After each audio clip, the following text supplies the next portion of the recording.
ભાણવડ તાલુકાના જામપર ગામે ખેડૂતે આર્થિક સંકળામણના કારણે આપઘાત કર્યો। પરિવારજનોના દાવા અનુસાર બેંક લોનના કારણે માનસિક તણાવ અને નિરાશ હતા। ખેડૂતની આત્મહત્યાથી ગામમાં શોક છવાયો છે। લોન લીધેલી હતી અને ઈ લોન ના પૈસા કોઈ હિસાબી ભરાય એમ નતા।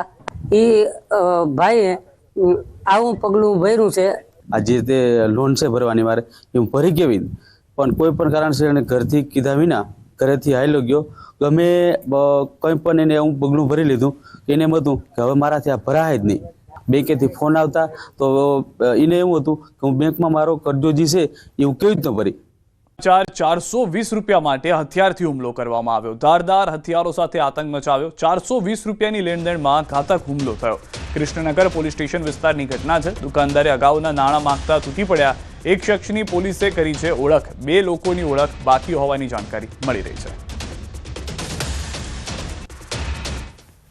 420 રૂપિયાનું ઓનલાઈન પેમેન્ટ બાબતનું હતું, જેમાં ઓનલાઈન પેમેન્ટ એણે કરેલ પણ આનું કેવું છે ફરિયાદ કે આવેલ નહોતું અને આ બાબતે એને જાણ કરેલ કે આવેલ નથી, એટલે એ બાબતની અદાવત એણે રાખેલ છે।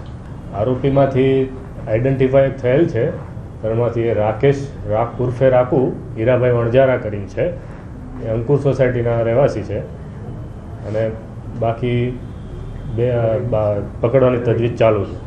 तो तीन अमाशक तत्व आया था, ये लोग डायरेक्ट आईने हमलो कर दियो। ग्राहकों ने चाकू बताव्યું, छरो હતો એમના જોડે, રામપુરી જેવો કે ખબર નહીં, તો વિડીયોમાં આવી જશે એ વિડીયો બતાવ્યો।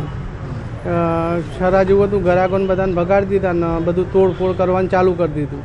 પછી મને મારવા લાગ્યા લોકો, મારા જે સ્ટાફ, મારા છોકરો, મારો ભાણીઓ, મારો કારીગર, એ લોકો અંધાઈ ગયા બધા ગભરાઈને દુકાનના અંદર, અને એ લોકો મારા ઉપર હુમલો કરી નાખ્યો।